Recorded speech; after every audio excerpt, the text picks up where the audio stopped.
ఈ రోజుల్లో అంతా మామ బాబాయ్ అని పిలుచుకుంటున్నారు, కలిసిపోతున్నారు. చిన్న కులం లేదు, పెద్ద కులం లేదు. నరేంద్ర పెద్ద కాపు రైట్ హ్యాండ్ అంటారు, పోనీలే లెఫ్ట్ హ్యాండ్ కాలేదు. దేనికి వాడేవాడో అతనన్నది నిజమే. టీ కొట్టు కాడ, ఎలక్షన్ల కాడ, బస్టాండ్లో జరిగే చిన్నాచితక పనులకు అంతా ఒకటే పూర్వం. ఇలా లేదు కదా, అందుకే ఇప్పుడు మా వాళ్లకి భలే ముచ్చటేస్తుంది. వాళ్ల మీద ప్రేమ చూపించే పెద్దోళ్ళు అంటే. 3 లక్షలు అన్నాడు నరేంద్ర, కిషోర్ బాబు స్థలానికి పెద్ద కాపు కట్టిన రేటు. అతని మొహం వాడిపోయింది. రోడ్డుకి అవతల దీని ఎదురుగా ఉన్నది ఆయన 13 లక్షలకి చెబుతున్నాడు. ఆ పక్క నుండి 13, 14 ఇంకా పైన ఉన్నాయి. మధ్యలో 10 అడుగుల రోడ్డు తప్ప ఇంకేమన్నా ఉందా? ఇది 3 లక్షలకు ఎట్ట వస్తది? మీడియేటర్ మోషే బాబాయ్ బలం లేకున్నా బలమైన గొంతుతో అరిచాడు కిషోర్ బామ్మర్ది ఫిలిప్. పాలెంలో పీజీ చేసిన మొదటి తరం వాడతను. ఎట్లా అంటే అట్లే, రోడ్డు అవతల పాలెం ఉంది కదా, అటువైపు ఉన్న స్థలం పాలెంలోకి వచ్చిద్ది. అసలు సంగతి చెప్పాడు మోషే బాబాయ్. ఇది తెలీక కాదు, తండ్రి నుంచి వచ్చిన ఆ స్థలం అమ్మి కూతురు పెళ్లి చేద్దామని 2 ఏళ్ల నుంచి ప్రయత్నిస్తుంటే ఇద్దీ వరస, చిన్న అద్దె కొంప, పెయింటింగ్ పని అతనికి మరో దారి లేకుండా చేశాయి. అసల పాలెంలో స్థలం పాలెంవాడు తప్ప ఊర్లో వాడు ఎవడు కొంటాడు చిన్నోడా? పెద్ద కాపు. వీళ్ళు కాకపోతే ఇంకొకళ్ళు. పాలెం అయితే నేల కాదా? మనం అడిగేది మార్కెట్ రేటేగా. ఎలాగైనా దీన్ని మార్కెట్ రేట్కి అమ్మి అమ్మాయి పెళ్లి చేద్దాం. మేనకోడలు పెళ్లికి భరోసా ఇచ్చి తీసుకొచ్చాడు గాని ఆ రేటుకి ఎలా పోతుంది అన్న బెంగ పట్టుకుంది ఫిలిప్కి. మొదటిసారి అడిగి లేదని పించుకున్నాడు పెద్దకాపు. ఆయన మొహం మాడింది. అదింక అమ్ముడు పోదు, సాగదీశాడు. బావా బామ్మర్దులు వినపడనట్లే వచ్చేశారు. వారం రోజుల తర్వాత ఓ మంచి రోజు వచ్చింది. వాళ్ళిచ్చే బోడి స్థలం మనకు అక్కర్లేదు.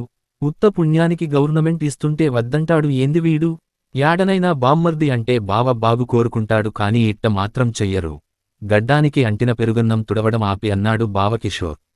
ఈ బామ్మర్ది వాలకానికి బావేంది? పాలెమంతా ఆశ్చర్యపోయింది.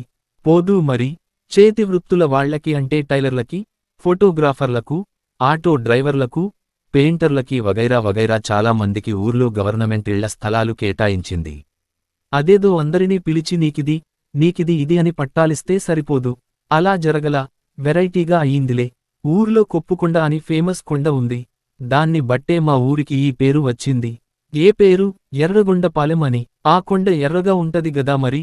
అదనే కాదు, దాని చుట్టూ, ఆ మాటకొస్తే ఊరు చుట్టూ కొండలే. అవన్నీ ఎర్రగానే ఉంటాయి. కాబట్టి ఊర్లో ఎవరైనా ఎర్రగా పుడితే ఎర్రగానే ఉంటారన్న గ్యారంటీ లేదు. ఎర్రటి దుమ్ము ధూళికి రంగు మారచ్చు.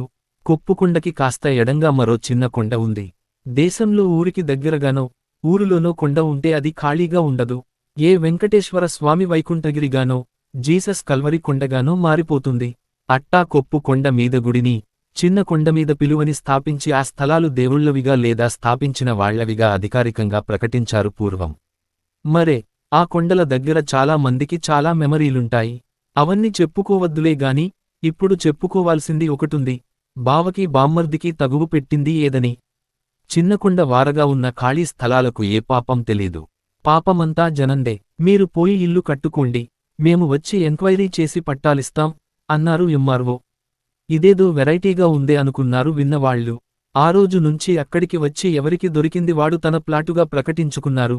పునాదులు కూడా మొదలు పెట్టారు. వాళ్లల్లో ఫిలిప్ గాడి బావ టైలర్ కిషోర్ బాబు కూడా ఉన్నాడు. కూతురు పెళ్లి అనుకున్నాడుగా, కాబట్టి హమ్మయ్య, మనకు ఓ సమస్య తీరింది అనుకోటం బానే ఉంది. లిస్ట్ చూస్తే 400 మందిలో 25-30 దాకా ఇజ్రాయిల్ పేట వాళ్లే. మా కాలనీకి ఆ పేరున్న అందరికీ పాలెమనే అలవాటు కాబట్టి అలాగే అందాం. ఆ కొద్దిమంది పాలెమోళ్ళు కాకుండా మిగతా అంతా ఊర్లో వాళ్లే.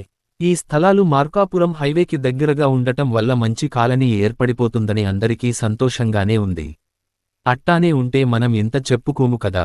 మొన్న సాయంత్రం పూట హుటాహుటిన ఎంఆర్ఓ అక్కడికొచ్చి, మేము పట్టాలు జారీ చేసేదాకా కట్టడాలు ఆపేయండి అని హుకుం జారీ చేశాడు.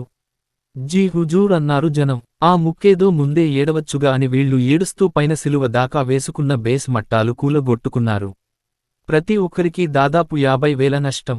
ఎందుకు ఆపారో ఎవరికీ అర్థం కాలేదు. ఫిలిప్ గాడికి తప్ప. లిస్టులో ఉన్న పాలెం వాళ్లకి స్థలాలు పాలానికి వచ్చి తీర్మానం చేస్తాను అన్నాడు ఎంఆర్ఓ. అక్కడొచ్చిది డౌటు. ఊర్లో పెద్ద తలకాయలు అందరిని వదిలేసి మన మీద స్పెషల్ ఫోకస్ ఏమిటి? అందరికన్నా ముందు మనకే ఎందుకు స్థలాలు జారీ చేయడం? ఈ కౌగిలి ధృతరాష్ట్ర కౌగిలి కాదు కదా. పాలెంలో అందరి చెవులు కొరికాడు ఫిలిప్. తెల్లారితే చర్చిలో మీటింగ్. బావ అన్నం పూర్తిగా తినేదాకా ఆగి అందుకున్నాడు బామ్మర్ది. కొత్తగా వేరే చోట స్థలాలు కేటాయిస్తారని అనుకుంటున్నారు. కొత్తగా ఇచ్చేది వద్దని చెప్పు. బావ చేతిలో టవల్ విసిరేసి ఇచ్చేది వద్దనే దరిద్రుని నిన్నే చూస్తున్నా. రేపు అక్కడికి వచ్చి ఇదే మిడిమేలంతోటి ఆఫీసర్ని ఏమన్నా అన్నావంటే అదే ఆఖరు అని అగ్గిపెట్టెలటుక్కున జేబులో పెట్టుకుని నడిపోయే కొట్టుకాడికి పోయాడు. అక్కకి, వాళ్ల పిల్లలకి, పక్కింటి వాళ్లకి, అసలు కాలనీ మొత్తానికి బుర్ర తక్కువ వాడిలా కనపడ్డాడు ఫిలిప్. 12 గంటలకు ఎంఆర్ఓ వచ్చాడని తెలియడంతో కిషోర్ బామ్మర్దికి చెప్పకుండా హుటాహుటిన వచ్చేశాడు. వెనకాలే బామ్మర్ది ఫాలో అయ్యాడు. లోనికి వెళ్లగానే బావ బలవంతంగా బయటకు తోసేశాడు. చేసేది లేక మెట్లు దిగాడు. పక్కనే ఉన్న చర్చి ప్రాంగణం నుంచి గుమగుమలు ఆహ్వానించాయి. చూస్తే టెంట్ వేసి ఉంది. భోజనాలు సెటప్ చేస్తున్నారు. మనకు తెలీకుండా కాలనీలో ఫంక్షన్స్ లేవే అనుకుంటూ లోనికి వెళ్లాడు. ఫంక్షన్ ఎవరిదైనా హడావుడి మోషే బాబాయే చుట్టుపక్కల ఫ్రెండ్స్ అందరినీ పలకరించాడు. అల్లుడు ఈ పూట చికెన్ బిర్యానీ. కుమ్మే, మామ వరసయే ఫ్రెండ్ సురేషు. ఈ ఊరి రెండో పెళ్లి గానీ చేసుకుంటున్నవా? మా అమ్మాయి నిన్ను కుమ్మిద్ది. మోషే వైపు తిరిగి, ఏంది బాబాయ్, ఏంటిరా, పెద్ద కాపు కొడుకు పెళ్లి ఈరోజు? ఓహో, మన కోసం ఇక్కడ స్పెషల్గా భోజనాలు ఏర్పాటు చేశారు గర్వంగా చెప్పాడు. మనకోసం మాత్రమేనా? అదేంటి? కార్యక్రమాన్ని పర్యవేక్షిస్తున్న పెద్ద మనుషులు ఇద్దరు వచ్చారు. వాళ్లలో ఒకడు నరేంద్ర. మీకోసమే ఫిలిప్స్, ఆ ఎలక్ట్రానిక్ కంపెనీ పుణ్యమా అని వీడి పేరు బహువచనంలోకి మారింది. మా మీద అంత ప్రేమ ఉంటే మీ వాళ్లతో పాటు పెళ్లి జరిగే కన్వెన్షన్ హాల్లోనే పెట్టొచ్చుగా, ఇక్కడ ఎందుకు? నీళ్లు నమిలాడు నరేంద్ర. మోషే ఇద్దరి మొహాల్లో మాడు వాసన పసిగట్టాడు. కాదురా, అసలే కోవిడ్ రూల్స్, ఎక్కువ మంది గుమికూడితే కష్టం అని. ఊర్లో అందరూ వచ్చారుగా, మన పాలేమోళ్ళు మాత్రమే ఎక్కువ అవుతారా? నరేంద్ర చిరాగ్గా చూశాడు. మోషే బాబాయ్ చటుక్కున ఆగిపోయాడు. లైట్ వెలిగినట్టు ఉంది. సురేష్ మొహంలో పజిల్ పటాపంచలైంది. ఏందిరా నువ్వు మాట్లాడేది?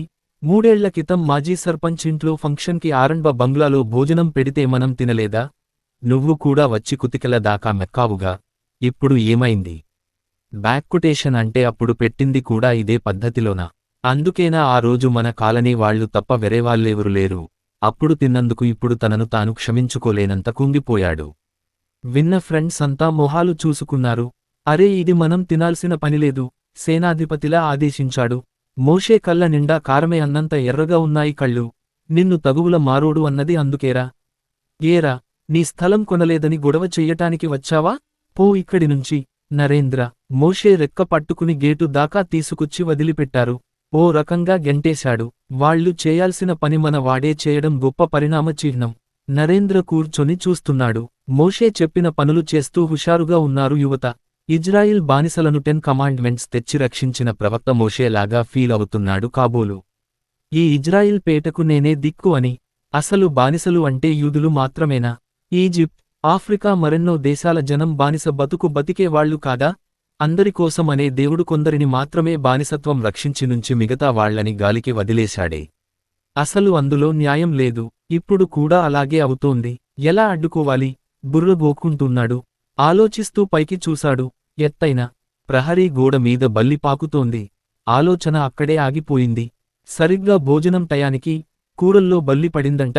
మోషే బాబాయ్కి చెవిలో చెప్పాడు. అదిరిపడ్డాడు పెద్దాయన. ఏ కూరలో? నాకు తెలీదు. అందరూ అనుకుంటున్నారు. వంటలు చేసిన వాళ్ళు, చూసిన వాళ్ళు, చూస్తే పైన బల్లులు కనపడ్డాయి. కన్ఫామ్ చేసుకున్నాడు. కోవిడ్ టెస్టులు చేసినట్టు దీన్ని పరీక్షించడానికి టెస్ట్ లేకపోయే. దేంట్లోనో తెలిస్తే దాన్ని వరకు పక్కన పెట్టొచ్చు. సాంబార్లోనా కూరలోనా? తిన్నారంటే లేనిపోని సమస్యలు. ఆ పాపం నాకు చుట్టుకుంటుంది. చెప్తే నరేంద్ర ఏమంటాడో. మోషే అంతా విని తాపీగా వెళ్ళిపోయాడు సురేష్.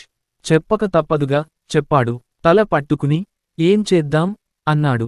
విందు సాయంత్రనని చెబుదాం. ఈలోపు ఏదో ఒకటి చేద్దాం. పెద్దవాడు మోషే ఐడియా పాసయింది అన్నట్టే ప్రకటించారు. అయినా ఏం లాభం, ఈలోపే బల్లి పడింది అన్న ప్రచారం అందరికీ తెలిసింది. ఎవరివల్లో? మీ బల్లి భోజనానికి నమస్కారం అని ఒక్కొక్కరే జారుకున్నారు. ఆ పూట కొందరిని పస్తు పెట్టారన్న బాధ ఉన్నా సమానత్వం ఆకలికి బలికాకుండా కాపాడినందుకు భలేగా నవ్వుకున్నారు స్నేహితులు ఇద్దరు. అందరి పేర్లు చదివి ఫైనల్ డెసిషన్కి గట్టిగా ఊపిరి పీల్చాడు ఎంఆర్ఓ. మీ పాలెం వాళ్లందరికీ స్థలాలు కొప్పు కొండ కింద ఇస్తాం. ముందు కేటాయించిన కాలనీలో జనాభా ఎక్కువ అయిపోయారు. మూడో కమాండ్మెంట్ ప్రకటించాడు. జనాభా ఎక్కువైన ప్రతిసారీ తప్పుకోవాల్సింది ఎవరు అనే ప్రశ్న రానేరాదు, ఎందుకంటే సమాధానం రెడీగా ఉంది కాబట్టి. కొండ కింద అన్నప్పుడే కొండరాళ్లు దొల్లుకుంటూ వచ్చి గుండెల్లో పడ్డాయి. కొండ కింద మా కాలనీ వాళ్ల శ్మశానం, ఆ కొండగుట్టల మీదనే మా తాత ముత్తాతల సమాధులు. మన శ్మశానాల కన్నా ఎక్కువ కాదు అడుగుపెట్టిన బామ్మర్దితో అన్నాడు. ఇప్పుడు ఏం చేయాలి? ఇది ఊరు నుంచి మరింత అవతలికి వెళ్లడం. పథకాలు మన మీద అమలవుతాయి, కానీ దాని రూపేది? అందరితో పాటు తనూ సరేనని తలాడించి బయటికి వచ్చాడు కిషోర్. ఒకచోట ఆకలి చంపుకుని గెలిచి, మరోచోట అభిమానం చంపుకుని ఓడి, ఇంకో చోట కూడా ఓటమికి సిద్ధపడాలి. పాలెం స్థలం జన్మలో మార్కెట్ రేట్కి అమ్మలేమని తెలిసొచ్చింది. చివరి ఓటమి కోసం ఎదురు చూస్తూ ఉన్నారు ఇద్దరు.